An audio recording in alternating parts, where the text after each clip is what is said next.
Unfortunately, my whole phone just screen on go. We are actually live right now, right? We're live. And for some reason, my phone is freezing on. Don't worry, I edit this out. Let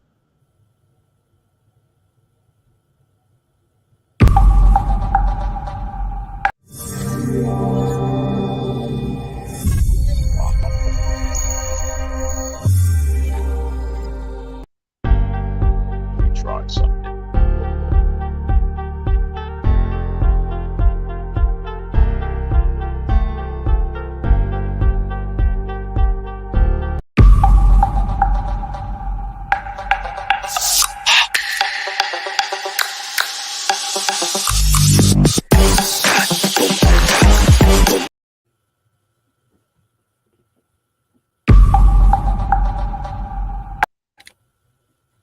All right, so we live. My phone is definitely acting up today,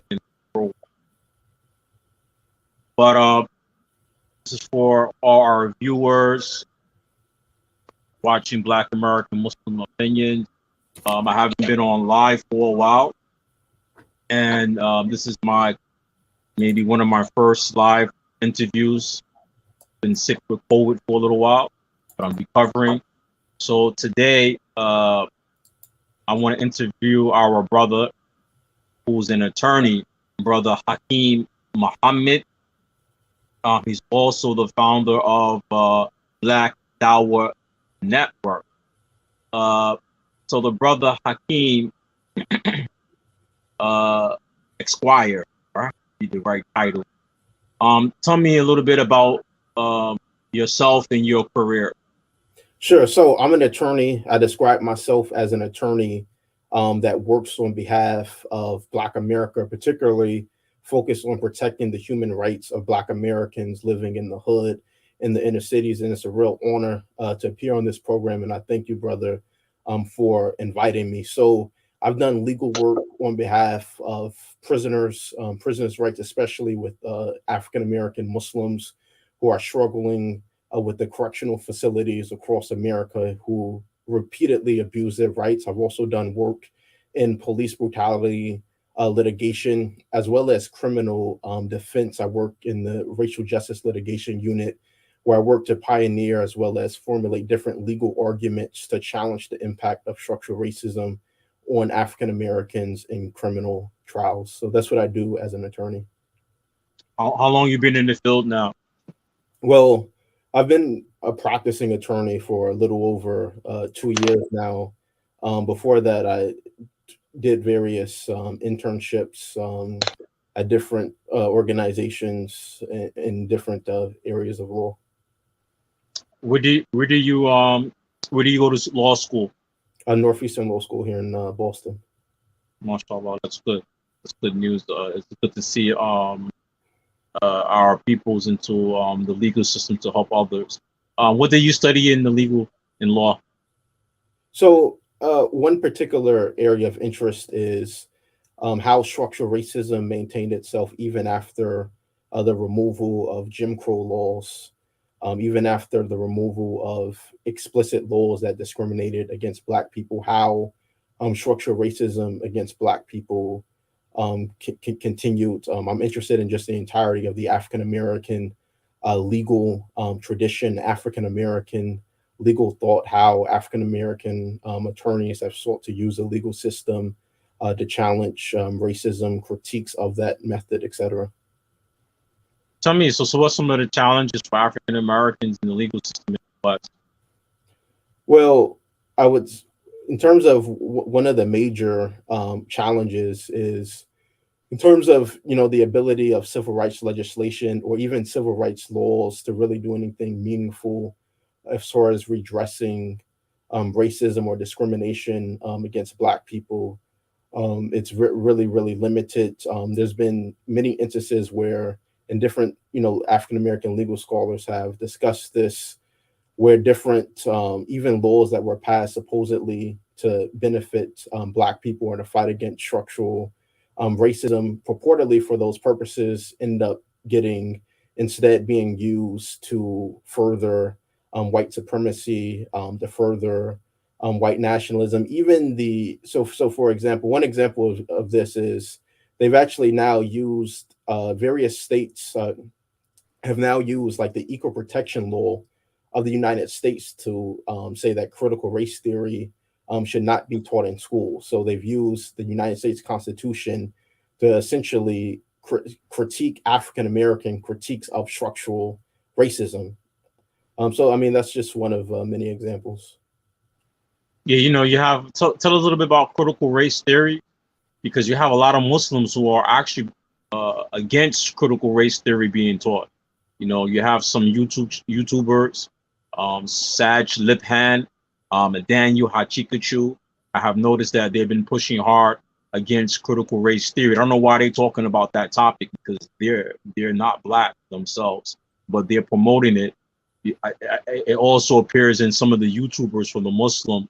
On the Muslim side, you have some Muslim YouTubers who support the far right agenda. So can you tell us a little bit about CRT and Yeah, yeah, sure. So I'm familiar with some of these critiques of critical race theory. I don't subscribe to the belief that you necessarily have to be black, or you're not being black sort of delegitimizes a critique of critical race theory. But certainly, the majority of the people who are engaging in these critiques of critical race theory have not the slightest clue as to what they are talking about. So, critical race theory, it developed. It's when you talk about critical race theory, you're talking about a large chunk of African American legal scholarship about structural racism against Black America post Jim Crow. So that name is essentially what is like a post facto term to describe a large body of scholarship by African American legal scholars who are critiquing structural racism post Jim Crow. So, for example, the attorney Derek Bell, he helped litigate the Brown versus Board of Education decision that got civil rights, that purportedly held that separation, that being separate but not equal, that schools, that overturned school segregation, that mandated that Black and white people attend integrated schools. He helped to litigate those cases. And later in the 80s, Derek Bell he's coming to the conclusion that African Americans are still they're still attending segregated schools. Their schools are still of an inferior quality than that of white schools.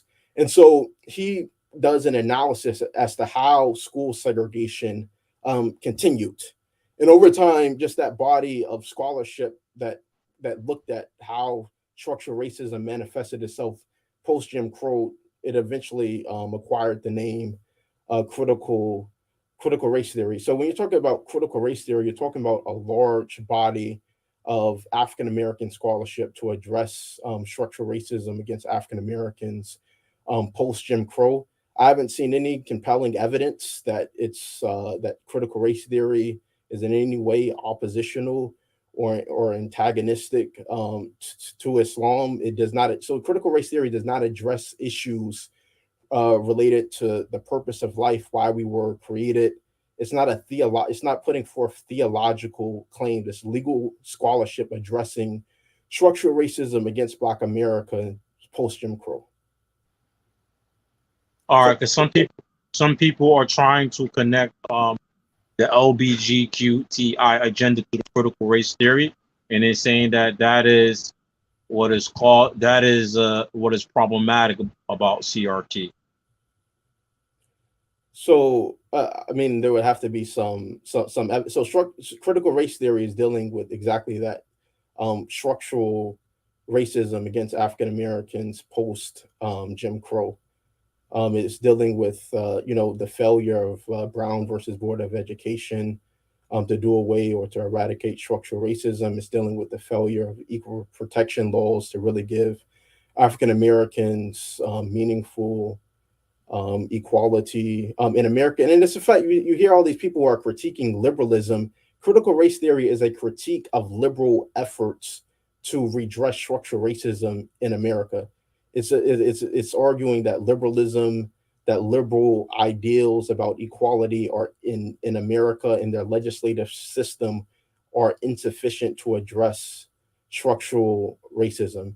Mm. Are there scholars in critical race theory who, on in the alternative or may promote LGBT in their scholarship? Certainly, but the core of what critical race theory is about does not address that issue really at all.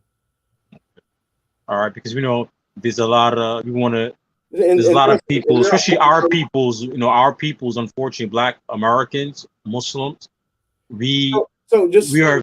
Mm. I'm sorry, brother. So there are Muslim academics who engage in critical race theory scholarship as well as analysis. Just like you may have some left wing people with more socialist ideas who also engage in it as well. But the core tenets of critical race theory, how structural racism maintained itself post Jim Crow, the failure of civil rights legislation to redress structural racism. Those are the core tenets of critical race theory, and I don't see any compelling evidence as to how they would contradict Islam at all. Mm. Now, a little bit about your other platform you have, which is the Dawa Network. Can you talk a little bit about Dawa Network? I have been viewing it for a few months, I believe. Tell me us more about it. Yeah, so Black Dawah Network is an organization that promotes Islamic values within inner city Black America. We particularly focus on, what we call the hood, the streets, and sort of promoting Islamic values in those different areas. So, we hold different Islamic outreach events in, different hoods across America. We've been in Chicago. We've held events here in Boston, in Houston, in Memphis, and other different in Oakland as well. We've talked, in the hood, just had Muslims engaging in the community about Islam, talking to brothers about the Quran, handing out copies of the autobiography of Malcolm X. We also have, different, publications. One major area that, we really wanted to address is, the proliferation of Afrocentric so-called critiques of Islam, saying that Islam is, for Arabs, it's not for Black people, that is somehow incompatible with us, as African Americans. So we have a lot of scholarship just critiquing, deconstructing, Afrocentric critiques of Islam, demonstrating how Islam actually spread through West Africa, challenging, this idea that Islam stands for Arab subjugation of Black people. So that's, it can be found on the website as well. But also, true to our objective of promoting Islamic outreach within Black America, we currently have, an effort in place to challenge the rise and the proliferation of gang culture. This is a major issue, dealing with, the Bloods, the Crips in Cali, Gangster Disciples, Black Disciples in Chicago. So we work with brothers who are in prison, who are former gang members and who have put down the flag of their gang to uplift the flag of Islam. And, they're working on different books and different initiatives where they not only speak out against their former gang, but they critique, the activities of their gang, from an Islamic perspective. And they also are warning, Black youth who may be enamored or attracted by the life that they once lived, what that lifestyle will actually lead to and the consequences of it in this life and the next. That's a really great cause.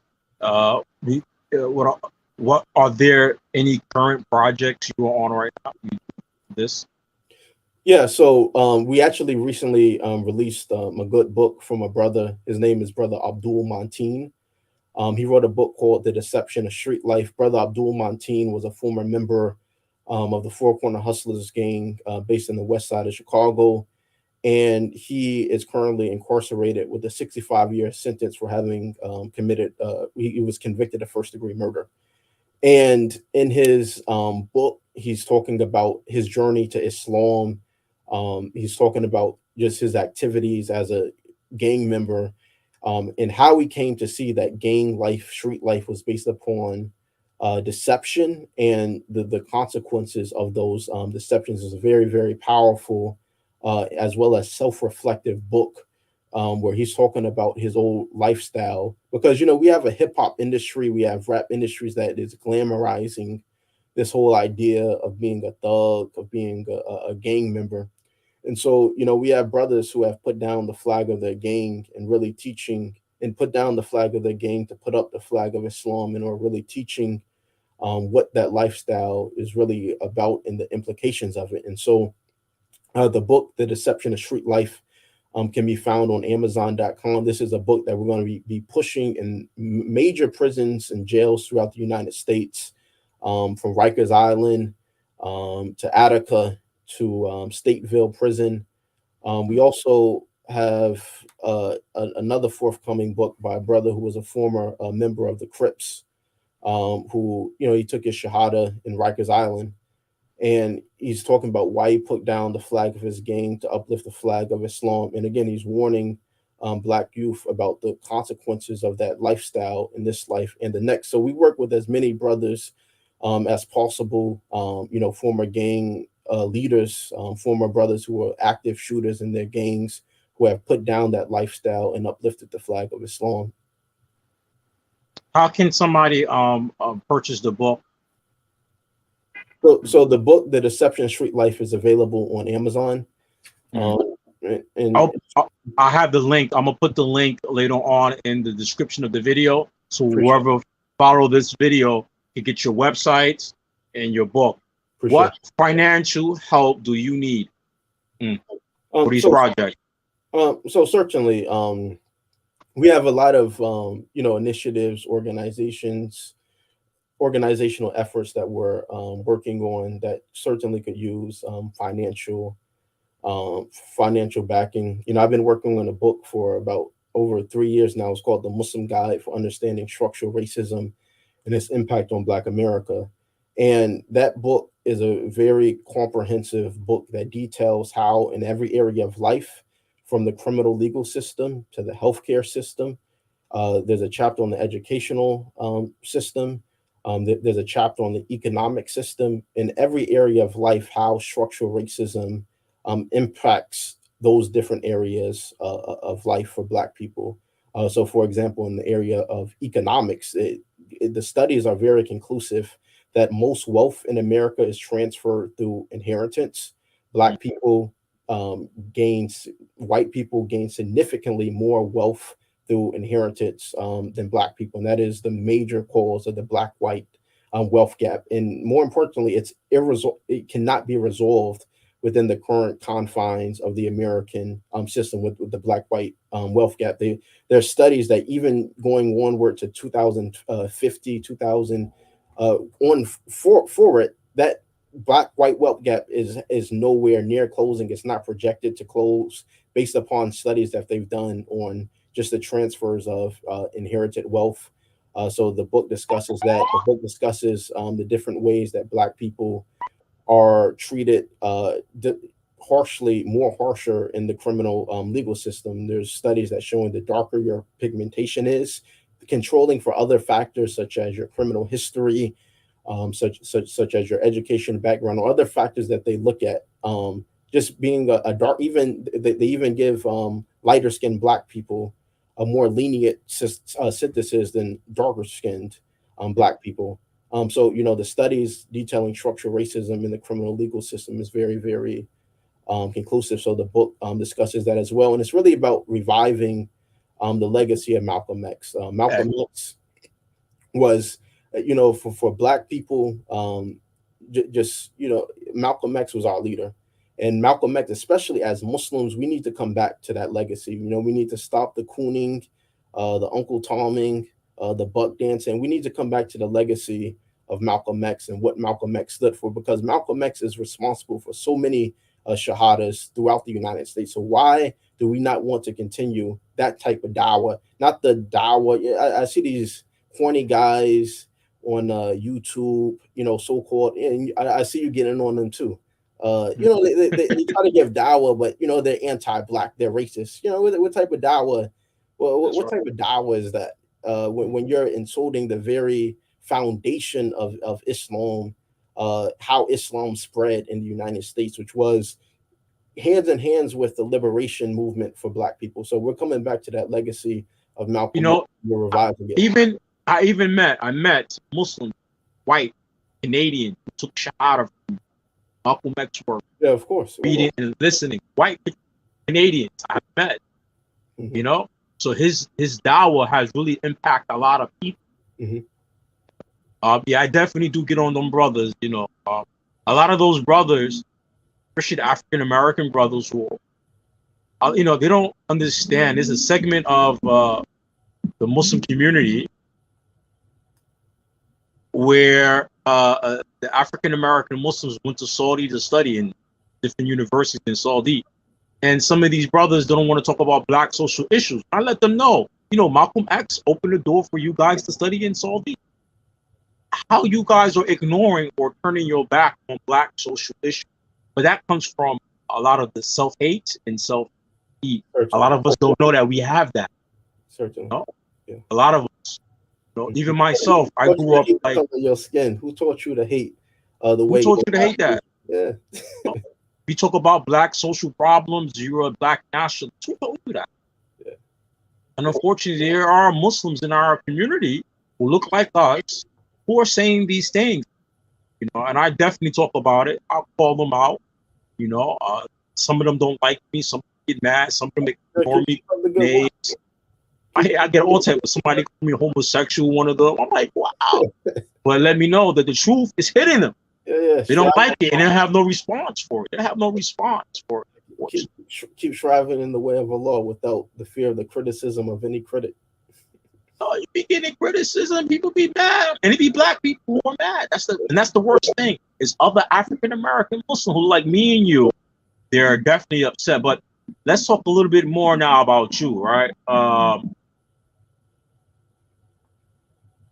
Now I know that you also converted to Islam. Give us a little bit background about your experience on how you became Muslim. I know you grew up in the nation. Your father was part of the Nation of Islam. I read some of your stories when in Chicago. You met somebody, I think a brother who was from Bosnia. Tell us the story, man. Muslims.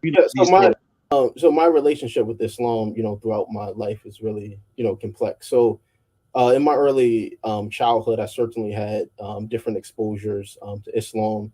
My father was part of the Nation of Islam. I had different uncles who were Sunni Muslims coming out of prison.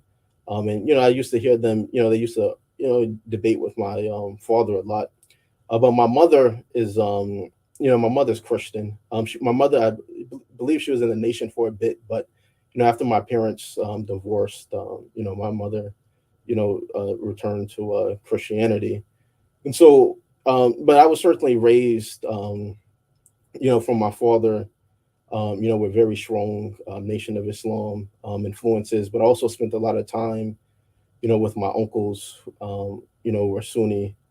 And so, I was, as a kid, you navigate among different things. You just do what you see other people around you doing.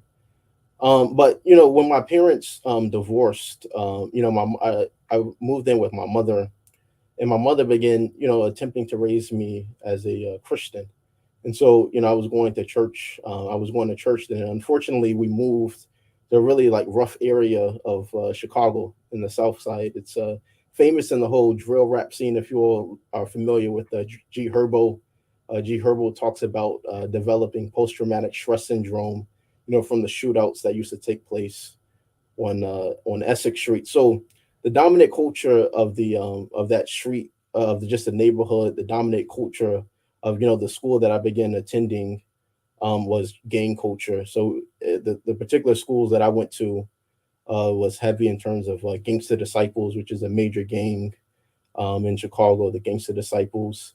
And just even the street that we lived on, Essex Street, we had nonstop reoccurring homicides.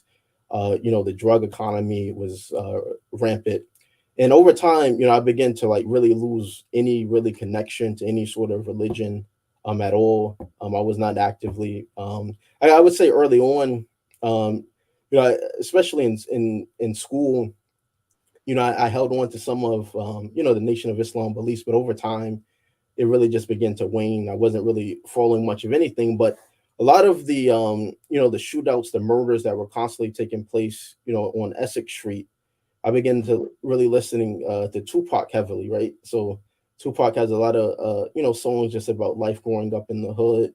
Life goes on. How many brothers fell victim to the streets? Rest in peace.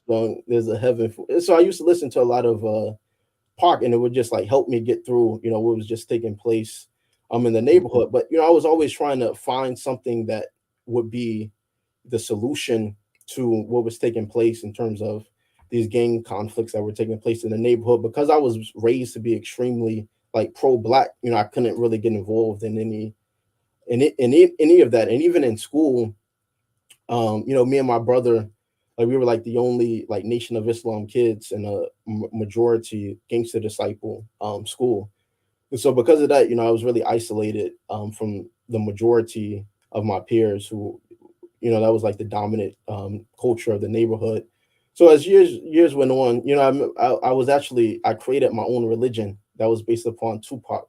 So Tupac has this video where he's talking about he's like, we don't grow up. He says we don't split the Red Sea, but we walk through the hood, without getting shot. Right. So Tupac, he talk. There's a video on YouTube that Tupac talks about his beliefs in God, and he drops that line. I was like, as a teenager, I was like, he's saying some real stuff in there. So I was like, man, this is what I'm gonna follow. So that was my beliefs for a while. But at around like 2012, 2011, like the murders, the gangs on like Essex Street really began to like escalate. And it was just like they call it Terror Town.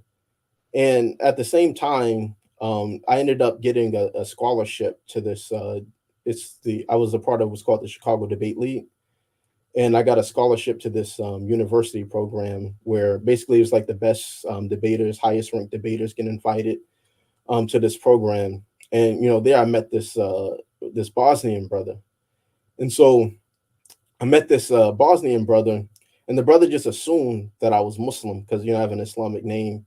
So he started inviting me to a Juma prayer to pray with him, and I was like, nah, man, I don't I don't follow like so he was I was like, man, I don't follow that Arab stuff. That's what I told him.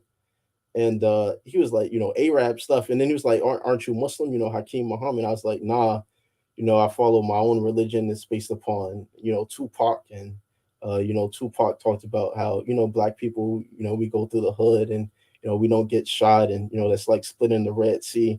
So that's what I told him that I, believed in. He looked at me like I was crazy. And he started going, back and forth, and he was like encouraging me to, pray with him and to learn about Islam. And at first, I wasn't really taking it seriously at all. But then over time, some of my Nation of Islam beliefs started to kick in, where I started telling him, because I used to hear a lot of this from my father, and just the atmosphere that I was in. I was like, what you're following is the Arab religion. It's bad for black people. The Arabs and their version of Islam teach black people to hate themselves, because this is what I was taught a lot from my father. And the brother really challenged me on this. So the brother encouraged me to read about Prophet Muhammad, peace be upon him, and he also encouraged me to read the Quran. And so, I began reading. He gave me some books, and I've never So he was extremely like devoted to his religion. He was very convicted, had a lot of conviction in his religion, and it really rubbed off on me because you can tell strongly, like he was extremely offended by what I was saying. And I was like, this is, you all are teaching black people to hate themselves. You're following, the Arab religion, because we used to have Arabs in different corner stores in our neighborhood who would mistreat black people, treat black people horribly. And so this is Uh, Same, still same today. yeah, yeah, Exists every day in America, unfortunately. Yeah. yeah. So when I'm hearing my father say black people shouldn't be following this, and I see Arab corner stores in the hood, it sort of like re-solidified that okay, why would any black person be following this? And then he told me, Islam is based upon Tawheed, and I was like, Tawheed and some Arab stuff. And then so me and this brother are debating back and forth, and so I'm like, okay, finally, I'm gonna go toe to toe with him, and I'm gonna do my research. So I went in on Google and I put in Tawheed, and there was this book on it's called The Fundamentals of Tawheed by brother Bilal Phillips. So I started Doctor, reading, yeah, Dr. Bilal doctor. Phillips. Yeah, Dr. Bilal Phillips. Yeah. So I started reading this book, Fundamentals of Tawheed, and he actually talks about how the different Arab polytheists, right? Arabs who were polytheists. It even talks about like this struggle between monotheism, belief in one God, and the belief of many different uh, different gods. And actually, when I read that, it reminded me of a book that I read previously. Uh, so there was this book that I read. It's called like The Great Rulers of the African Past. If you remember that Nas song, Nas talks about Timbuktu, every race came to get booked. So when I was a shorty, that was my favorite rap, and I used to research everything that Nas said. So I wanted to read up on Timbuktu. So Mhm. in Timbuktu, in it was the Songhai Empire or the Mali Empire with the Askia Muhammad. There was this conflict in that book discussed where you had the African rulers, Askia Muhammad, who wanted the people to worship one God and to have like this pure Islam based upon belief and worship of one God, and other people used to like mix and mingle, Islam with polytheism, and there was this struggle. And so, it dawned on me that, when you look at like the Mali Empire, the Songhai Empire, they were Sunni Muslims. They followed the Maliki school of Islamic jurisprudence. But even further, when you read the Sirah, when you read the life of Prophet Muhammad, peace be upon him, this belief that Islam is for Arabs certainly cannot, or Arabs alone certainly cannot be sustained. You find Arab polytheists who opposed Islam. You find, people of African heritage, from Bilal, may Allah be pleased with him, who, went up against, Arab polytheists and proclaiming that Allah is one. So, as I read deeper, I was like, this belief that Islam that or the version of Islam that he's following or promoting is for Arab certainly cannot be sustained. But even further than that, when I begin to really read about Prophet Muhammad, peace be upon him, his sunnah, his example, how he lived, the principles of Islam generally, I became convinced that this is what we needed to be promoting in our community. This is the solution to the issues of gang violence. This is the solution to issues of drugs, and all of these social ills. And so, I became more convicted, in Islam that this is what we should be following. I took my Shahada. And as soon as I go back, to Chicago, I get to hearing about this guy named Chief Keef. Mhm. Who's this guy? Chief Keef. Yeah, So I, it's funny. So he dropped this album. He's a drill rapper. So my apartment in Chicago is about it's around three or so miles away from Chief Keef, and so Chief Keef is from this area of Chicago called O Block, and and he would basically make rap songs dissing dead members of rival gangs, um, you know, essentially mocking the deaths of rival gang members, basically making militant music, promoting street life, and it was so ironic because I came back, with the spirit of, we need to be promoting Islam. And then the next thing I know, I see Chief Keef just have an influence on just the entire South Side of Chicago, where now my street Essex became like the next major street in Chicago, with different brothers trying to be drill rappers. So, so you had G Herbo. So in the apartment on my block, there's a brother by the name of Cedron Shooter Shells. So I really saw the proliferation of just more, Jahiliyyah essentially. And so really went into a lot of my influences in establishing Black Dawah Network, and really just seeing the need to really promote Islamic values within inner city Black America. And also, I want to point this out. So one of Chief Keef's homies, he's in prison now, but he took his shahada, um, and Mashallah. he's really active in terms of dawah, promoting Islam. So inshallah, it can continue. Inshallah, inshallah. Well, what about now? What about some of the what? How did you take your experience of because growing up, even though the Nation of Islam, we know they're not Muslim, but growing up, being part of the nation, you definitely have Black consciousness with you, right? Yeah. How some of those values help you related to dealing with Black issues, because we can understand from the nation and your experience being now Sunni Muslim coming to the religion, how do you use those experience now dealing with the social issues that Black people are going through? Because there's a lot of African American Muslims who have a problem with their identity of being Black. I give you example. We have some of our brothers and sisters who do not associate with being Black, and they might become Muslim and start talking with an accent like they from Arab side or Asian. I hear people say this all the time, right? And I have seen it before. But I'm from New York, so the African American Muslims have their own little culture in New York. But I have seen this. So some of us we're fighting with our identity, and we try to have other people identity, right? The Arab identity or the Asian identity. And this is where I find sometimes some of the Muslims in the African American community don't talk about Black issues or fix them. They have some of the attitudes of the racist Muslim. They pick them up. So how do you deal with that, or use your experience growing up? Because your experience with your father, with the nation, and you coming Sunni Muslim, all those experience make who you are today. All right, you might not see it, you might not notice it, but it's part of who you are today. Like when I was a child, my mother took me, I was a kid, to see Malcolm X in the movies. My mother's a Christian, right? Me seeing that movie, Malcolm X, by Spike Lee, that movie directly and indirectly influenced my thinking as a child.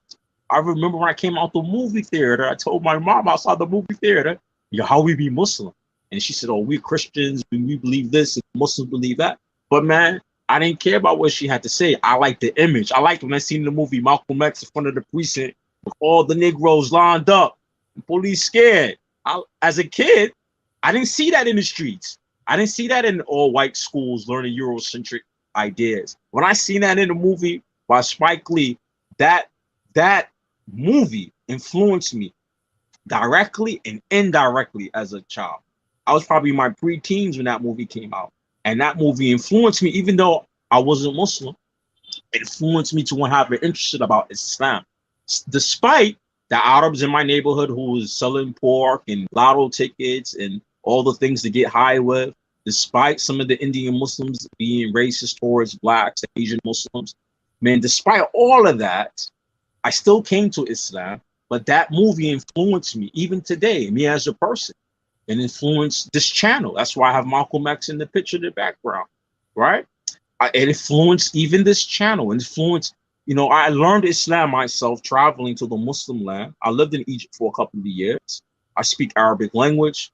I've been married to an Arab for about 11 years. I have children and everything.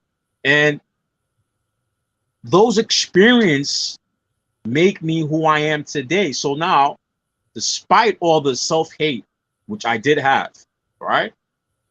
At a particular time, as a Muslim, as a Sunni Muslim, learning Islam, working in multiple multiple culture masjids, right? Seen people take positions against the black peoples, or I see masjids that are non-black in black neighborhoods and they care nothing about the people in the neighborhood, and I participated in that, right? Self-hate, but our experience make who we are. One day something clicked in my head, woke me up, man. Nah, man, I'm gonna take Islam to empower my peoples.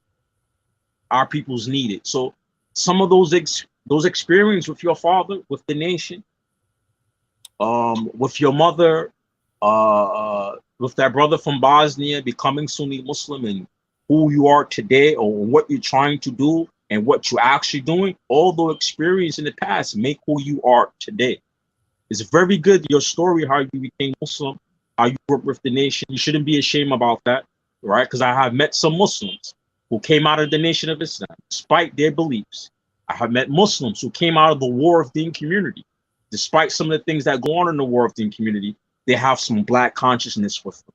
When I look at some of them today who have experience of being Muslim and they came out of the nation and they became Sunni Muslims, I find some of them, when it comes to black consciousness, black people working together, ethno aggregation, working together as a black community, they have no problems doing that. I don't have to explain to them guys like 2 or 3 times, hey, we need to do something. I can tell them one time, us as black people need to do, Muslims need to do something. But those who didn't come out from the nation, who became Muslim, who didn't come out the War of Deen community and came to really traditional Sunni Islam, who didn't come from the War of Deen community, who didn't come out the nation, like myself, a lot of us, we become Muslim and we have some of these attitudes, negative attitudes and misbehavior towards black people. So those experiences that you grew up with the nation, despite the nation being upon falsehood, those experiences did warp you into who you are today with the nation and with the Sunni brother you met from the Bosnia. They make who you are, right? So alhamdulillah, brother, what I have seen is very good. I read your bio, I read your website. I know what type of person I'm speaking to. Alhamdulillah, you're a very good brother and you're young. A lot of our young people your age have not reached the level where you're at today. When I'm talking about knowing about self, self. A lot of our brothers still don't know about self. I have brothers who got black, like me and you, got college degree, and have anti-black sentiment with them, who are Muslim. And I'm 44 years old. I have brothers around my age, a little younger, and your age, and they take positions against black people. And they would say, oh, they just kuffar. They would go and see the Arabs, Yemeni, I live in New York, Yemeni in the corner store selling all this stuff to black people. And they would say, oh, these black people, they kuffar. So what? They kuffar. Yeah, right? It's not Islam. We see this, brother. We see this. We know that. There's a lot of black people who hold, Muslims who hold these attitudes, right? All right. So I'm telling you, your experience, the nation, you coming to Sunni Muslim, all that makes you who you are today. That's a lot of people have not reached your level. I'm letting you know that right now. You know, so even my mother, you know, my mother attended a very pro-black church. It's actually it became a famous church, Jeremiah Wright, the Trinity Church. It became famous because, you know, Jeremiah Wright took a very antagonistic stance against, you know, America, the American government, and what they're doing to black people. Reverend Jeremiah Wright, but that whole tradition, that whole African American tradition of speaking truth to power, of standing up against oppression, that's a part of our tradition as Muslims. When you speak about, I mean, let's be blunt, the Nation of Islam has produced the most significant African American Sunni Muslims of the 20th century. We're talking about Malcolm X, Muhammad Ali, who are responsible for so many, first in giving Muslims courage to be Muslims, to be convicted in their stance about Islam and the truth of Islam. So certainly, you know, everyone has their different journeys to Islam. You know, there's a story about one of the Sahabas, may Allah be pleased with them. I believe his name is, correct me if I'm wrong, he was a Persian, and he grew up in the Zoroastrianisms. And Solomon Farsi. Solomon Farsi, yeah. So he grew up, you know, he grew up worshiping fire. And then, he came across the Christians and he said, what these Christians are upon, it's better than worshiping a fire. And so he spent his time, among the Christians. And then he came across Islam and he accepted Islam, and he became one of, the great soldiers and the great da'is of Islam. MashaAllah. Salman Farsi, radiallahu anhu, his story as how he became Muslim is it's a very good bio to study, especially for somebody who's thinking about Islam or becoming Muslim, because he was the fire worshiper, then he became a Christian, right? And he got put into slavery, and then how he met the Prophet sallallahu alaihi wasallam and the prophethood and his search for knowledge. Mhm. It's one of the beautiful stories from the companions of the Messenger of Allah sallallahu alaihi wasallam, and he died an old man also. So our stories, our experience in the past, make who we are today. Those experiences in the past make who we are today. Look, Khalid ibn Walid, he was one time the enemy of Islam, yes? Very famous fighter, right? He became Muslim. His experience before made him a better Muslim. Why? Because he's a Muslim and he's a good fighter. Yeah, speaking about Khalid ibn Walid, may Allah be pleased with him. We tell brothers who are in the streets gang banging, all the time, fighting on behalf of Jahiliyyah, fighting to destroy their own people. That's inspiration for you. You can put down what you're fighting for. You're fighting for Jahiliyyah. You're fighting for ignorance, and lift up, fight for Islam, work to spread Islam. And so I know a lot of brothers, who are gang banging, they really work to establish, Islam, especially in the prisons, and they really are inspired by Khalid ibn Walid. May Allah be pleased with them. I became Muslim in prison myself when I was 20 years old. When I was 20. Mm-hmm. And I think it's awkward to say, but some of my best experience with brotherhood I've been in the prisons. Yeah, I don't think I would be the character or the type of Muslim I am today if it wasn't for the type of brothers I met in prison. Yeah, I've never been locked up, but those, like, the Muslims that I encounter in, like, Stateville prison, that I love those Muslims. I see, like, sincere brotherhood. Those are some really, like, the Muslims in Stateville, like the Muslims in Menard prison, like, those are some really, really sincere brothers. And I really think, when we talk about dawah, like, this, like, one of the largest, so many people are taking the shahadas in prison, and it's really time that we really begin to work and make that dawah that is occurring in these prisons, that's having so many people take their shahada, it needs to reverberate back to the hood. And so that's one thing that Black Dawah Network is working towards, that really a lot of these brothers who are, locked up, who have put down the flags of the gang, uplifted the flag of Islam, we have to work with them and put their stories out there, have them speaking, and work to have them speak to brothers in the streets. And I'm telling you, like, you'll really see Islam grow in our community. Because I think some of the things that need to be for brothers or sisters, that the Muslims that are in prison, I think that we need to have a plan for them. Because when I came out of prison as a Muslim, especially those individuals in prison who didn't grow up with a father, I was including myself, many times don't learn accountability. They might learn a little bit about Islam. They might learn a little bit about a trade or a skill, depending what prison or what state they're in. But we need to learn a little bit about accountability, working together. Because when I came out of prison, there was no one really there to show me the ropes, how to put my life back together. You got me? Even though there is preaching in the masjid, even though there's classes in the masjid, even though some brothers give you some ideas, some brothers who got experience, but a lot of those brothers who coming out of prison I have met, some of them end up going back to prison. Some of them. Old brothers came out, took shahada in prison, came out prison 2 or 3 times, finally got tired of prison, start practice the deen and get a trade or skill. But some of those brothers who come out of prison, sister, they need a means to make money. You got a felony, you're not gonna get a job. You know how many years I couldn't work a legitimate job? I've been a felon in New York. I'm 44. I went to prison when I was 19. I'm 44. That stuff still follows.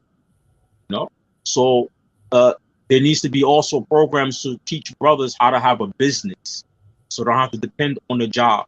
This is some of the things that I talk about on my channel with another sister who has a business. She has a nonprofit organization helping inmates also, right? She helps them how to get a job. Start their own business when they come out of it. That's why a nonprofit work, right? Teach them skills so they can go work for themselves. Right. And then we need, I think, a bigger look to the future, how to take these type of brothers and sisters where they're going to be the new pioneers in the Muslim community, start community. We need to have those type of conversations. How they're going to be now pioneer. Because when I was in prison, I don't think my love for Islam wouldn't be as it is today if it wasn't because of the Muslims I met in prison. I met some old school brothers. Some of them were political prisoners. Some of them came from the Black Panther movement. Some of them came. I remember a brother who taught me about systemic racism in the prison system. It was an old man named Luke Man, Sheikh Luke Man. I met him in Clinton Penitentiary. This guy had like almost life in prison, old school. This guy told me he robbed the armory, and they was robbing where the military keeps the army reserve and stuff. Another brother, they said they robbed these things back in the days, so they thought that the government was going to fight black people, so they went and got weapons to ready to fight a war with white people. I met some brothers like really serious back then, right? And those things really scoped my mind, because they was like, yo, what happened if the government one day turns on black people? What are you going to do? What are you going to do if one day they start locking you up because you're a Muslim or because you're what you're going to do? What happened if the government, which is the reality, they told me, the government, who are the ones who are incarcerating black people at a high rate? You need to know these things. If you don't know these things, you're not preparing yourself. So what you going to do? What you going to do when you get back in the streets? How you going to build a community? How you going to prevent yourself from going back into prison? You know, these are some things that we need to talk about, because I definitely came out of prison. And for many years, man, I had to figure this stuff out on my own. Because the masjid, they're just, you know, even the black conscious masjid, they like, oh, brother, we get you a job doing security. I read your post about the security. The brothers doing security come out of prison and want to pay them their money. I read that out. That's a real thing. You a real thing. I know a lot of brothers come out of prison, do security for masjids and stuff like that. And some of them make good business. Some of them start their own little company. Some of them can't because they got felonies. All right. So we need to talk. I think maybe another time, but that's a good discussion. The next move for them, because these brothers, they come out of prison for many years, man. Couldn't get a job. And you know, I came out of prison 2 weeks before 9/11 in New York. 2 weeks before 9/11. So you imagine what I start seeing when 9/11 happened. Man, I start getting heat from black people, getting heat from white people, getting heat from police. I remember we went to Ground Zero, and some white guy told us, we went to the pray janazah of the Muslims who died in it. A lot of people don't know. A lot of Muslims worked in the trade. Over maybe about 1,000 Muslims died in the trade center. Right? Bro, we went to do janazah. Some white man told us when we got off the bus, why are you coming here for? Your people's the one who did. I remember one day with my wife at that time, yo, man, you Muslim? F you. Go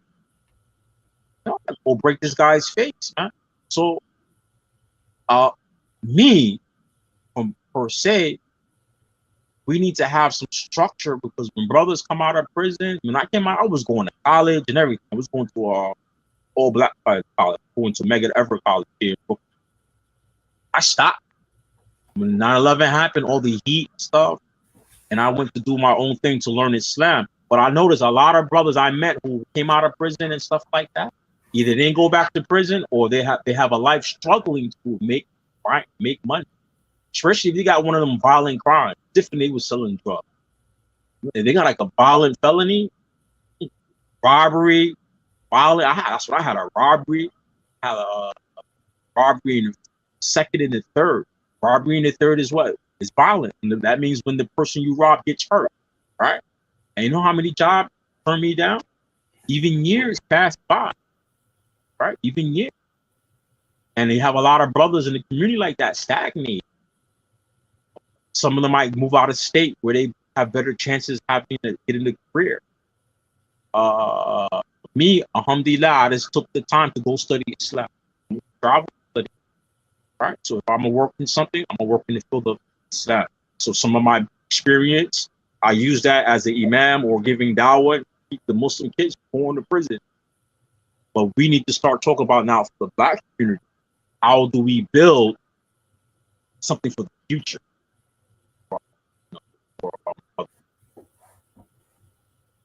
I think that's a real good topic because, you know, some of the Black social issues that's going on outside of the inmate issue, but we have mental health as a big issue.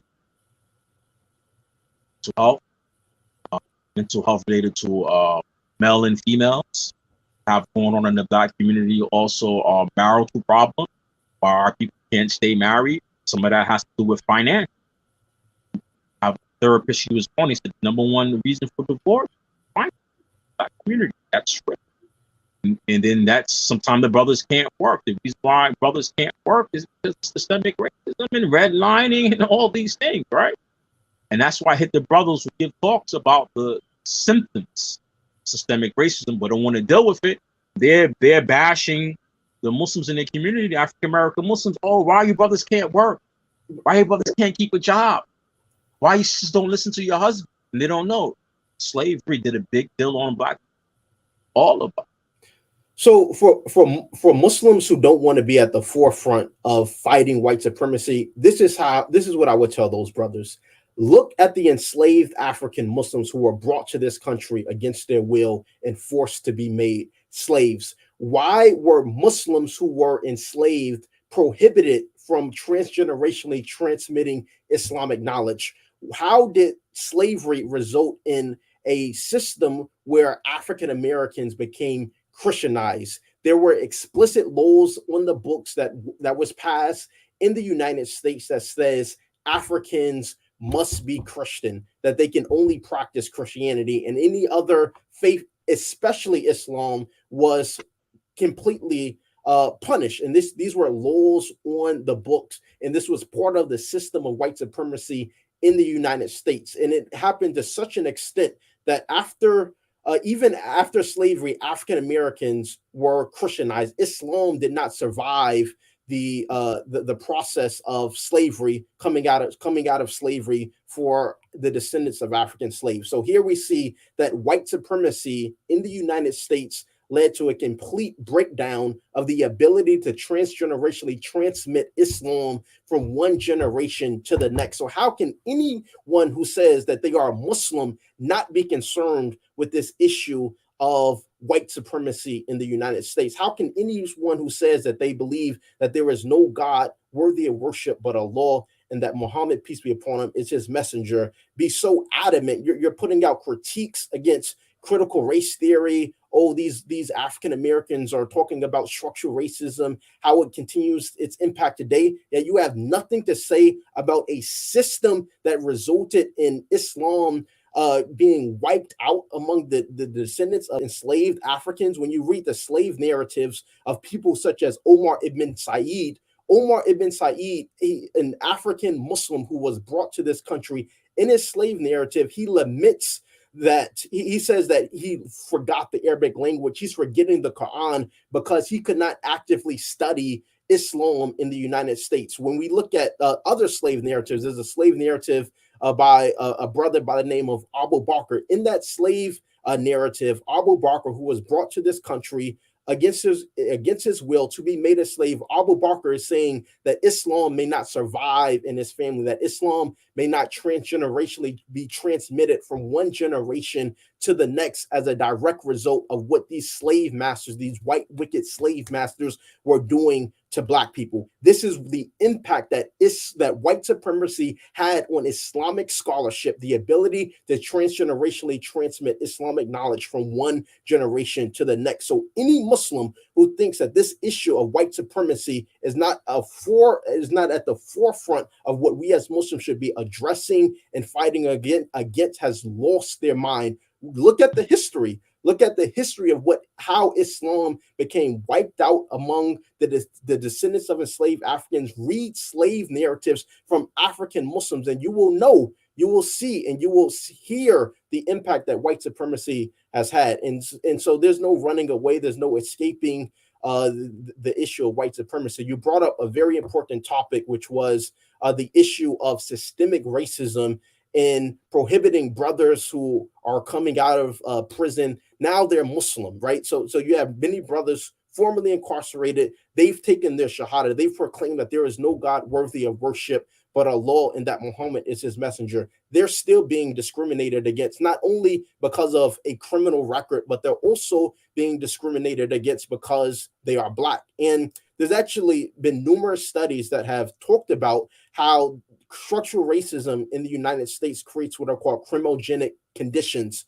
So there's studies involving that neighborhoods that were redlining, that were subjected to redlining, divested from in terms of resources. These neighborhoods have extremely high levels of gun violence. And there's a direct, what I would say, causation between redlining, the divestment of resources, and the proliferation of drug economies and all other manifestations, all other social ills and criminal activities as a direct result of the crimogenic impact of structural racism. So when a brother who has cleaned himself up, he's now a Muslim, he's being denied a job, he's being denied, it's making it extremely difficult for him to have halal sources of income. Although that brother housing, deny you housing, absolutely, sometimes medical insurance. Sometimes deny you to see your kids. These are issues that Muslims have to be at the forefront of fighting against, without a doubt. You know, I went to a lawyer because they denied me this job. They gave me like 2 or 3 interviews for the job, and then they found out I have a felony. They didn't give me the job. They gave me 2 or 3 interviews for the job. Right? I went to a lawyer, a labor lawyer. You know, he was Jewish, he was white. You know what he told me? He said, "Listen, man." He said, white people are not forgiving people.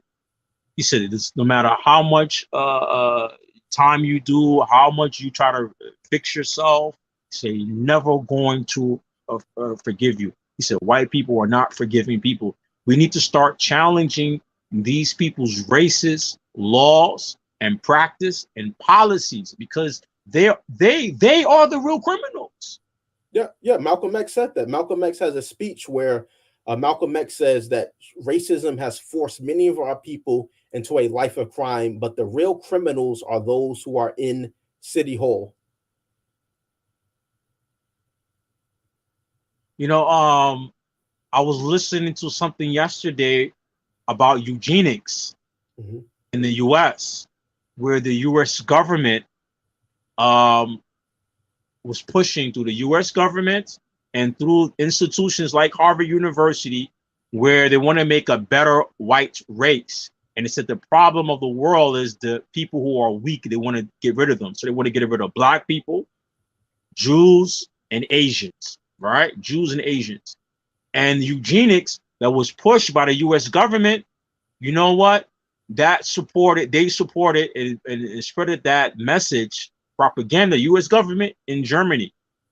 And Hitler got all his ideas from the US government. Right here in New York, in Long Island, New York, one of the main offices for eugenics that was really trying to wipe out blacks, Africans, Jews, Asians, Latinos, right? And this is something that the government that was doing. I think I played the video last night. It's on my channel here, where one Jewish guy who did the research, where it says that how the U.S. government under eugenics was wiping out people who they feel was an inferiority to them, like black people. And he mentioned about something even in Jamaica. In Jamaica, which is called, I think, the Jamaica crossing, when they was trying to use eugenics, being helped by the U.S. government to wipe out all African people. This is a Jewish guy saying this, right? I looked it up after, and I was like, wow, this is really true. I found the personal name, I think it's Charles something, the person who was doing it. I was like, wow, these people are so evil and so racist. But they had the audacity to call us people full of hate. They have the audacity to call us criminals when they are the criminal. They are the criminal. Mm-hmm. They are the criminal themselves. And somebody was saying why they give the Jews, America give the Jews money for reparation, because the American government supported Hitler. Nazism has its foundation in From America. Biologists who were promoting eugenics. Exactly as you said, American scientists were promoting eugenics. That's where the impetus of Nazi philosophy, this notion of a master race, inferior races being exterminated, that's where it comes from. It comes from the American system of white supremacy. That's right.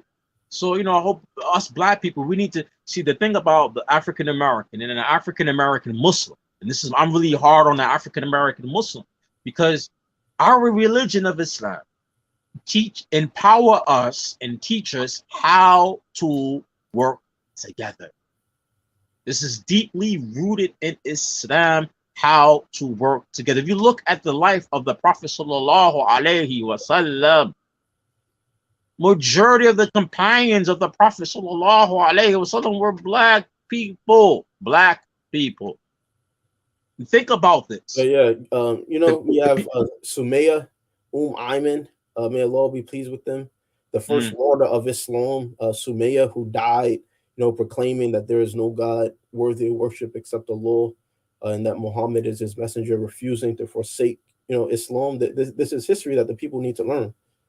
Many of the companions were dark-skinned black Arab, right?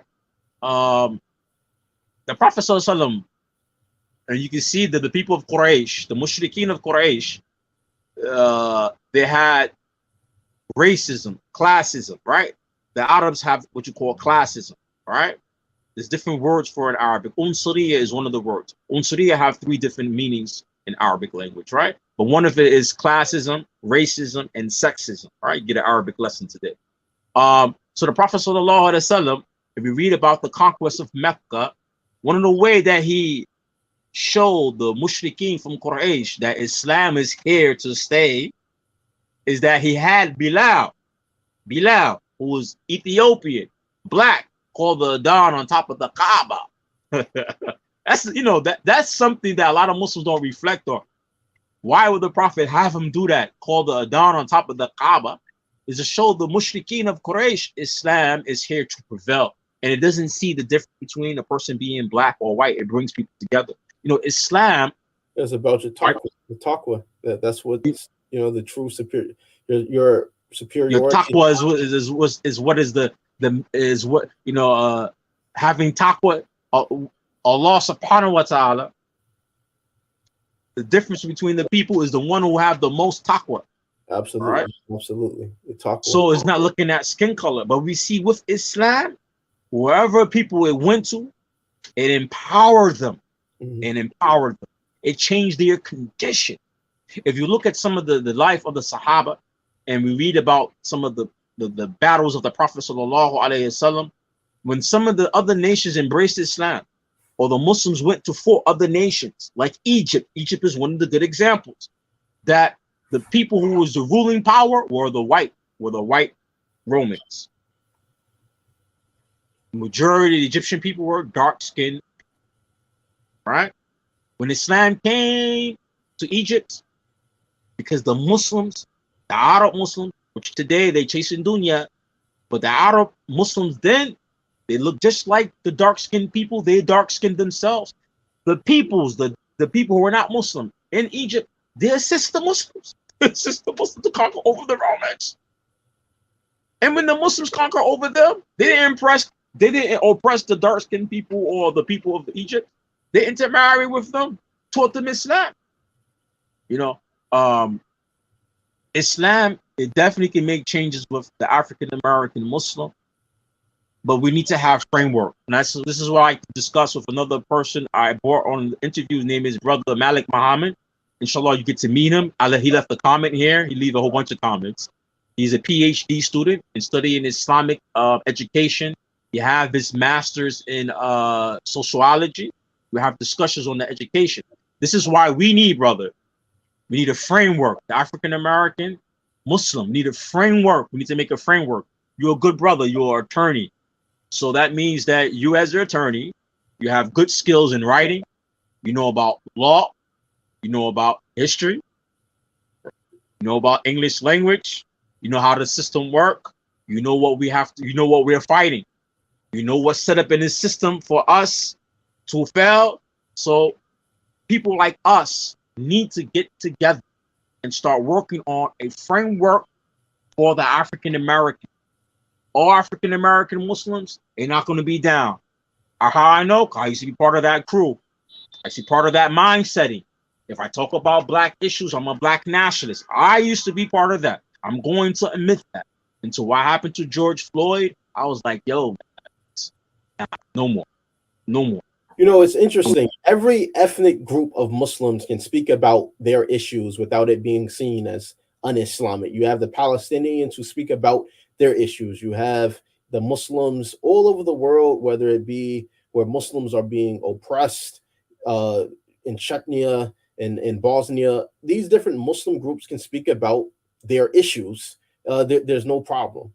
As soon as black Muslims speak about their issues, there's somehow a problem. And this manifests itself in some of the most absurd critiques that I've encountered about critical race theory. And I actually have a book that's going to be coming out, inshallah, addressing some of these so-called critiques of critical race theory put forth by different so-called Muslim thinkers and Muslim intellectuals on YouTube and so forth. And it's just going to show, you know, how ridiculous some of these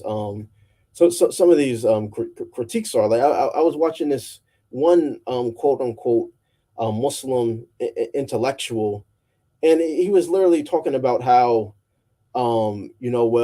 look at Bilal, may Allah be pleased with him. This is why we don't need critical race theory. I'm just like, huh? What? This makes no sense. What are you talking about? So, the book is going to address that. It's called The Muslim Guide for Understanding Structural Racism and Its Impact on Black America. Most people don't understand what racism is. Mm-hmm. Most Muslims don't understand what racism is.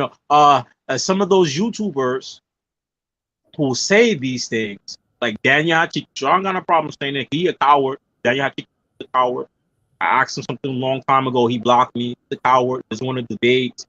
A lot of these Muslims, they get a little bit past because their skin is white.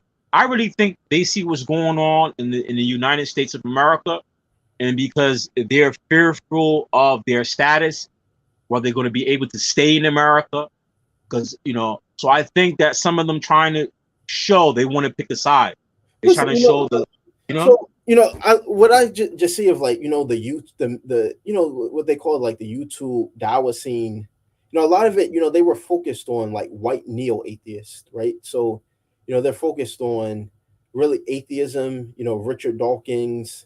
And so a lot of their Dawa is just, how, rational and how, their entire approach to Dawa, their entire audience is like white neo-atheists. And so their approach to Dawa, reflects that, because what's the demographic of who they're giving Dawa to? It's mainly, it's not our people. So that's what you have to keep in mind with a lot of these guys. They're focused on a very specific demographic. They focus on the algorithm, for the algorithm to get the views so they can make money off people. Daniel Hakikichu and Saj Lipan, They're gonna be imam in some masjid. Who gonna hire them as an imam? Are the Arabs gonna hire them as imam in their masjid? Shaj Lipham has a degree from Medina University. You think some Arab masjid gonna hire him to be? No. Come on, this is Akham. I learned Islam from Arab people. Who I've is been the married brother? Arab for 11 years. Listen, I've been married for Arab for 11 years. I know Arab, Asian, I live in all Asian Muslim community. Who You is the think they're brother? gonna hire these people? You know? Who is the brother? Sajid. What's his name? Who is this brother? Saj the Libhan, I believe is his name. He's a graduate from I'm not Medina. familiar You know, with him. Okay. his channel got famous. Guess who made his channel famous? African American Muslims. Mm. He used to talk a lot about our brother Muhammad Munir to defend him. A lot of African American Muslims supported Saj Lipham. Now Saj Lipham got people like Daniel Hatik. And black peoples, our brothers, our peoples, love these guys. So They argue with me. I have people right now, just like me and you. We sit in they won't say what me and you talking about in public. They say they love Daniel Hachikichu. They would say that, but when we behind closed door, they're like, yeah, man, these guys sounds racist, and this why you won't say this in the public. Well, brother, you have to look at the demographic of who these people are targeting or attempting to target in terms of the dawah, and it's certainly not black people, from our community. I mean, our people are repulsed by, and this is what I would say to some of these brothers who want to make light of the issue of structural racism, who want to mock black people who are enduring oppression, or just want to make uneducated, ignorant commentary about racism in the United States. Think about like the black people from our backgrounds. Any black person that's going to be receptive to Islam are going to be absolutely repulsed by this type of commentary. It's going to hinder any type of dawah that you're going to attempt to give. I mean, we know you all aren't targeting us in terms of your dawah, but it's really just a stain on the dawah scene when you interject anti-black commentary and anti-black talking points in terms of the so-called dawah that you're doing. There's really just no need for it. Did you see the Ding show I think last month when they have Jesse Lee Patterson on there? Like, oh, Jesse Lee Patterson on the Ding? You got to be kidding, bro! I didn't see Wallahi, that. Wallahi, Wallahi, Wallahi, I watched Wallahi. the brother Eddie. I'm gonna send you the link when we finish. Wallahi, they had Jesse Lee. When I seen that, I'm like, they trying to get that's how far they went. Brother, Jesse Lee Peterson has a video where he's saying, we need to thank God for slavery because we still be in Africa swinging from trees. This is what this was. They had this guy on the Ding show. Eddie had this guy on the Ding show. I'm like, how Eddie know this guy? How Eddie's following this guy? Are they trying to give him dawah? They was trying to give him dawah, but Eddie told him on his show, we believe in it. We agree with a lot of the same things. When I heard that, Peterson is the top Uncle Tom, man. He's the top Uncle Ruckus. I'm like, yo, and some kuffar white was telling Eddie, you're wrong from bringing this guy on this show. Some non-Muslim woman white trying to tell him, you're wrong from bringing this guy. He's racist. He hate black people. He's black. He's a top Uncle Ruckus, man. A non-Muslim white woman had to tell Eddie in the comment section, this is wrong. Yeah. Why you bring somebody like this on your show? Wow, man. Alt-right. That's where the algorithms are, and they want to get those views and hits, and then they want to live comfortable in this country. Yeah, so here's what I would, just as a suggestion.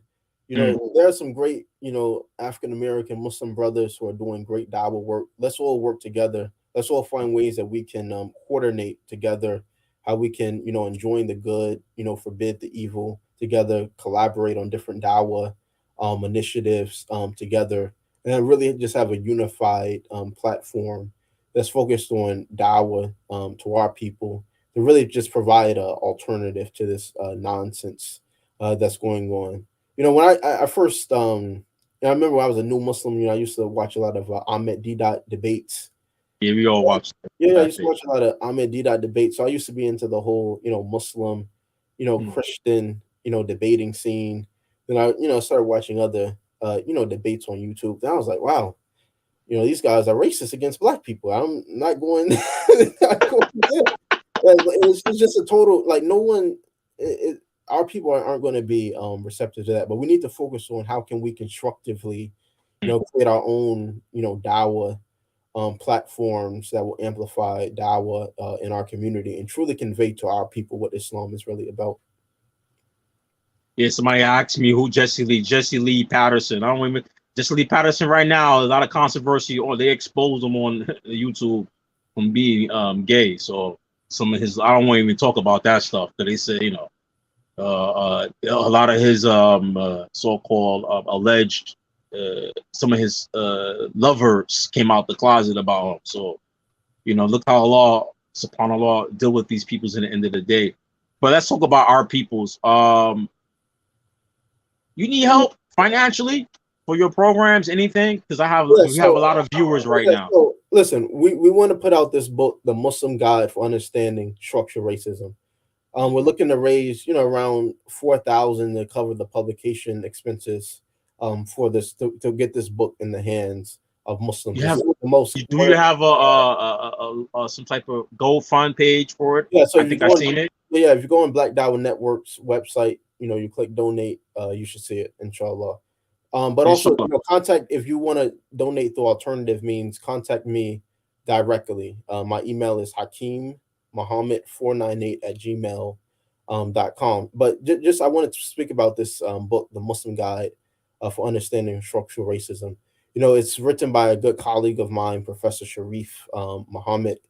He's taught down there at Spelman University, and we really just wanted to put together the most comprehensive book about how structural racism has impacted Black communities in this modern era, as well as what we as Muslims should be doing in response to it. So we certainly need financial assistance in terms of getting this important book in the hands of our people. So inshallah, it would be much appreciated. Alhamdulillah. So how other ways people could contact you? Like website, your email. Let's see, is the contact, the phone number? Is the phone number or your page? I'm gonna put all your stuff in the description of this video, inshallah. Because I know on Facebook, my phone number. Facebook, man, Facebook didn't post the video. I linked this video to Facebook. It didn't post it. Facebook shadow bans these topics. Yeah. So I don't know about putting my phone number out there because I may get you'll get some numbers. So you see your contact. Feel free to. I'm a very accessible brother. I respond. You can hit me up on Twitter. It's brother BROTHA. I put it with the A, at the end. African American English. So it ends with an A, not the ER. _ Hakeem. And feel free to shoot me a DM on there. But other than that, just reach out to me via email, Messenger, Facebook Messenger. Yeah, so if you can reach out to me on Facebook Messenger, but my email, which is the preferred way that I wish for people to contact me, is hakeemmuhammad498@gmail.com. Anybody have any questions? Any brothers want to have any questions? I will send an invite link. Maybe I think some brothers want to ask a question. Let me go to my the YouTube channel real quick. I'm going to send this. If anybody want to ask a question, you can type it out. Because I'm trying to figure it out how, because I'm on my phone and I'm looking at the computer. I can't see the chat. But it's by chat. You know what? I know how I'm gonna give an invite link. I think some brothers might want to come ask a question. Do have an audience now. I like to get one of these brothers on, at least from the features, or brother Malik Muhammad. I'm gonna put the invite link right now.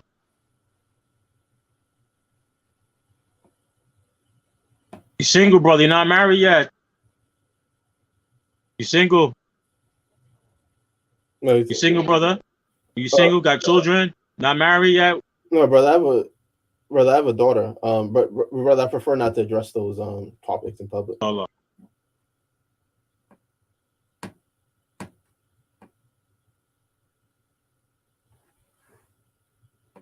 All right, so I have the link right here.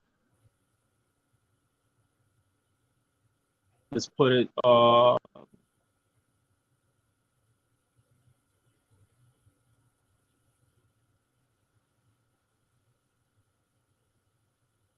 right, so if somebody want to come on, just click the link. And if anybody just want to type a question, you can type a question. Somebody said, one brother gave you a shout out right here. He said, shout out to the brother, love your work. Came across some material you wrote on DH sometime last year, I believe. Oh, so that was actually written by a good brother, Professor Sharif Muhammad. It wasn't written by myself. So let me pull this up. So this whole phenomenon of people interjecting white supremacist talking points, or this whole phenomenon of people essentially trying to proliferate anti-black talking points and giving dawah. Like I said before, who are you giving dawah to? Like the largest, the largest segment of Muslims in America are African Americans. The African American inner cities is a major source for where Islam is spreading.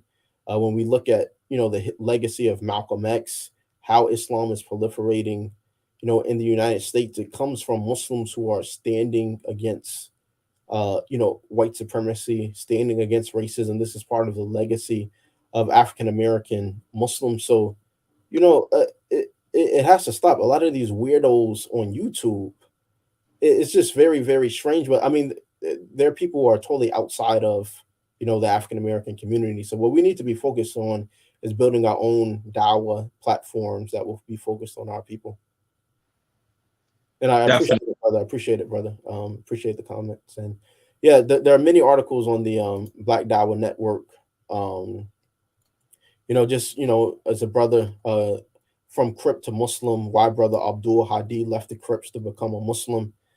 There's a good so talking about structural racism, there's a brother who was wrongfully convicted of murder, a young African American brother by the name of Arian Sanders, wrongfully convicted of a murder that he did not commit, and that the police beat him up and compelled him to give a false confession. That brother, he was not Muslim, but he took his shahada in prison. And that brother, Arian Sanders, is a good Muslim brother. He actually has a book coming out as well.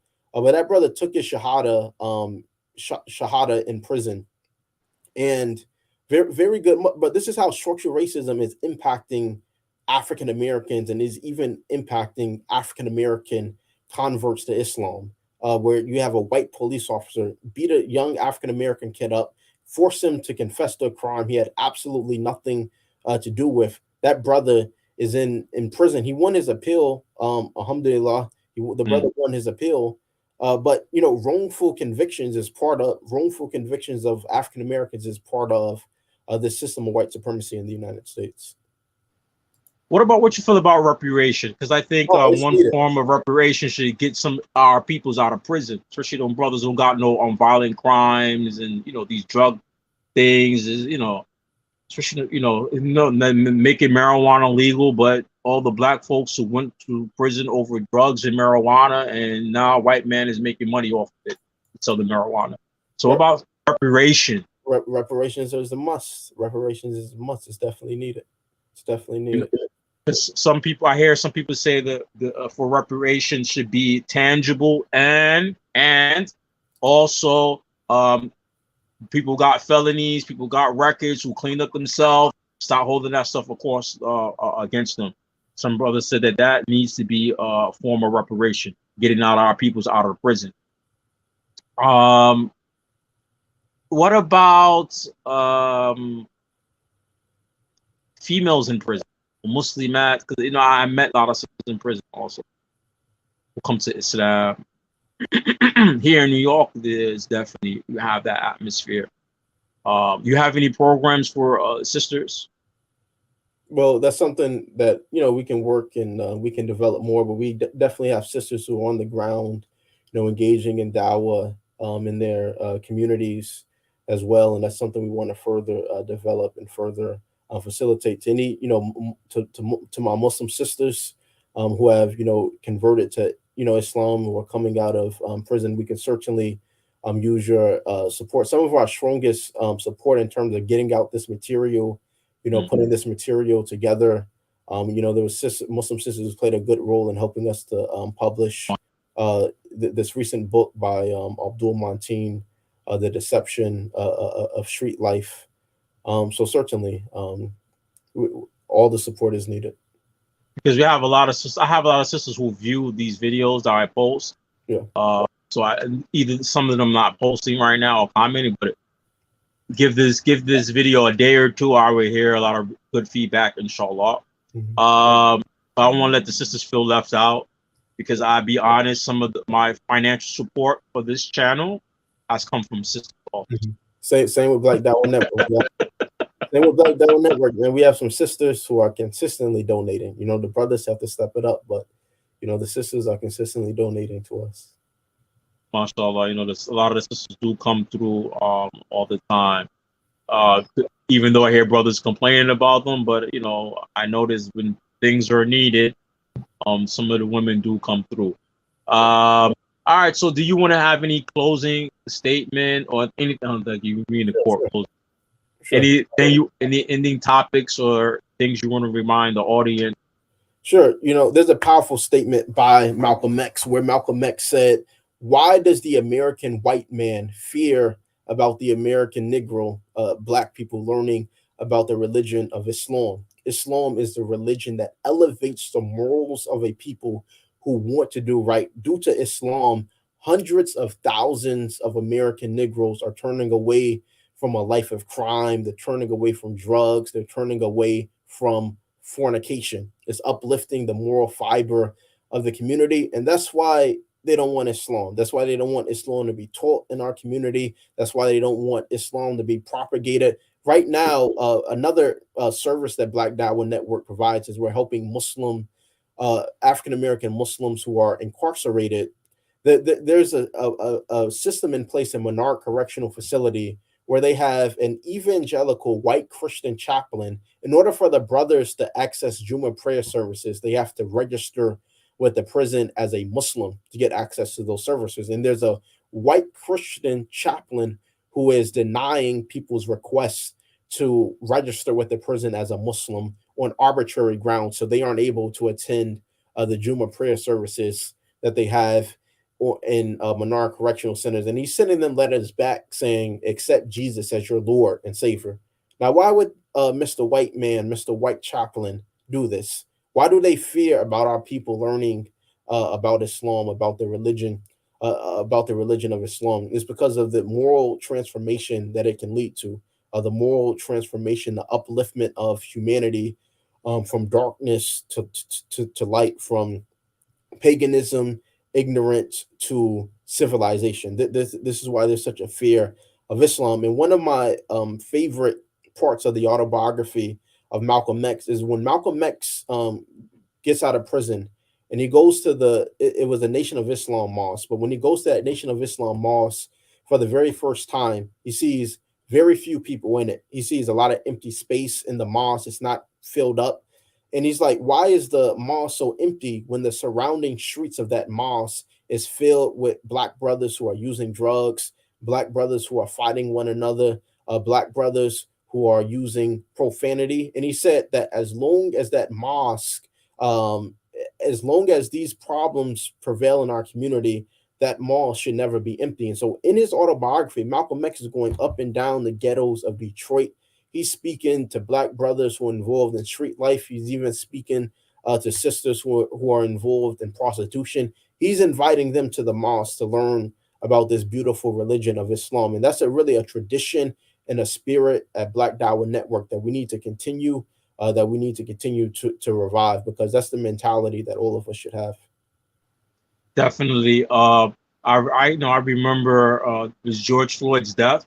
Mhm. I think the name of the store is Cups Food or Food Cups. I'm looking at it right now. Cups Food. You never noticed from the video, not of us don't notice, but on the side of that store was a masjid. Mhm. And the name of the masjid was called Masjid Nitmatullah. You know, I find that ironic because in a lot of the ghettos in New York or across the US, where you have the immigrant Muslim making money off of the black community, especially those who are not Muslims and they buying these things to get high with or whatever, and they don't give back. But on the side of this place where George Floyd died, you can see from the police body camera, masjid, it says Nidmat to Islam. And I said, ironically, that we are finding a lot of places there are masjids and there's crime and there's so much different type of social issues going on, and it's like the masjids are doing nothing about it. You know, and a lot of these brothers who are coming out of prison, they should be at the vanguard of addressing many of these issues. Like, you know, we need our own Muslim force, you know, our own Muslim security force that's structured, that's organized, that can begin to address, you know, some of these issues head on. Gangs are a group of criminals who engage in criminal activity, but they're organized in terms of how they organize their criminal activities. You have gang members who have so much pride in their gang that they would go and shoot a op, that they would go and sell drugs, and they're very arrogant in terms of representing their gangs. How can Muslims who are attending the mosque and who are upon the truth and who are upon correct guidance, how can we not have our own force that is providing a counter to this? You know, just how can you know, gangs, they can distribute so many drugs in the community, but we don't have a consistent contingent of Muslims who are spreading guiding, spreading the Quran, teaching Islam on a consistent basis. This is something that we have to counter. If gangs can be organized in terms of their criminal activity, Muslims need to be organized in terms of our enjoining of the good and forbidding of the evil.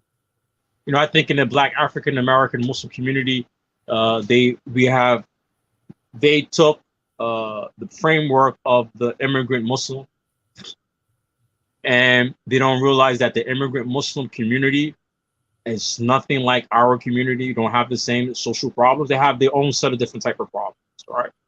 And so their framework that the African American Muslims are taking from the immigrant Muslims, it's not applicable. It's not applicable. Not at all. Not at all. No, Islam from its inception has produced people who were soldiers, people who were warriors, people who were fighting, people who were training to fight, people who were keeping themselves in shape physically. And you need that force to have an impact on the community at large. That's why I see many of these immigrant, you know, Muslim mega mosques. They don't have the same problems that we have in the Black community.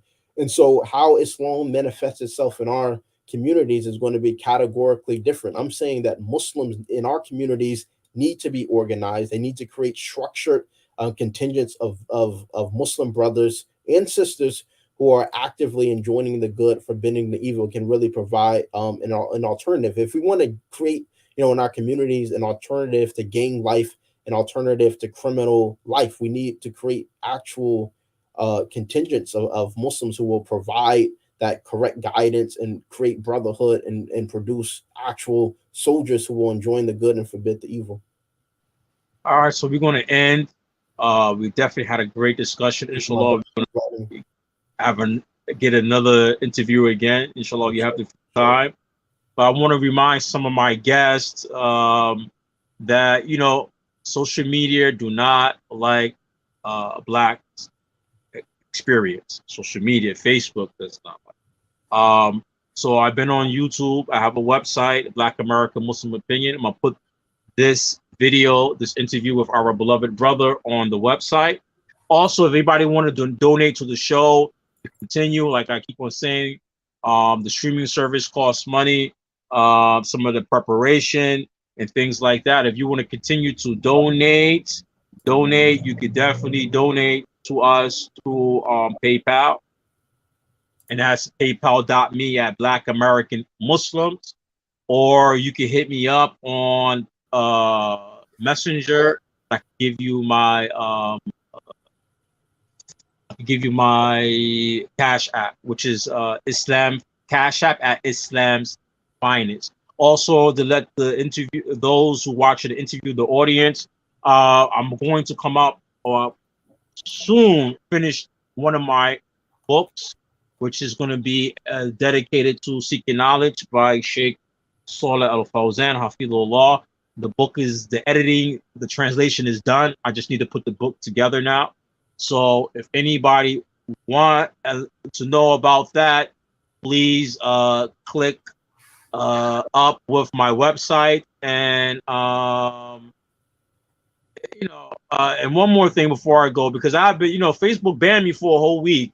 I wasn't able, and I was sick with COVID, and Facebook banned me for 1 week. I really want to get everybody ready who follow this channel. Facebook today did not post the video on Facebook. It did not let me go live. I chose to go live on Facebook. I even made notice for it, and I made a flyer with the brother in the program. Facebook did not allow me to share the flyer, right, from my page. I had to go and do some things, a lot of technical issues. Then I went today to go live. It would not go live today on Facebook Live. So that show you Facebook definitely watched my video. The last video I posted for this video today, they censored that video. And that's not even me speaking in the video. Whatever I posting, whatever I say, people hitting it up with copyright strikes, and there's no music, nothing in the video. Right? It's all my own speaking and talk. So please go to our website. So when Facebook officially is done with me, I'm done with Facebook. You already know where I'm at. All right. So stick to the website, Black American Muslim Opinion. And I will put everything about the brother description, his website, his books, in the description of the video at the end of the video. If somebody wants to donate or have any other questions, the brother is also on Facebook, right? At Hakeem Muhammad. He's on Facebook. You inbox him. You add him to your friend list. And I'll try to put all his info online, for social media, and his website, all in the description of this video later on today. I'm tired, but later on today I will gather all his information. All right, brother. We had a good talk, and I just want to see the last comment, because people come late. They always want to look for people do come late. People do ask questions. But this was a great talk, and I hope that we're able to talk again, brother. Absolutely. Thank you for inviting me, brother. Anytime, man. And may Allah bless you. I definitely love your story, and I hope you can connect with some of the people who left the comments, especially the brother, the Features. I hope you hit him up. He has also a YouTube channel.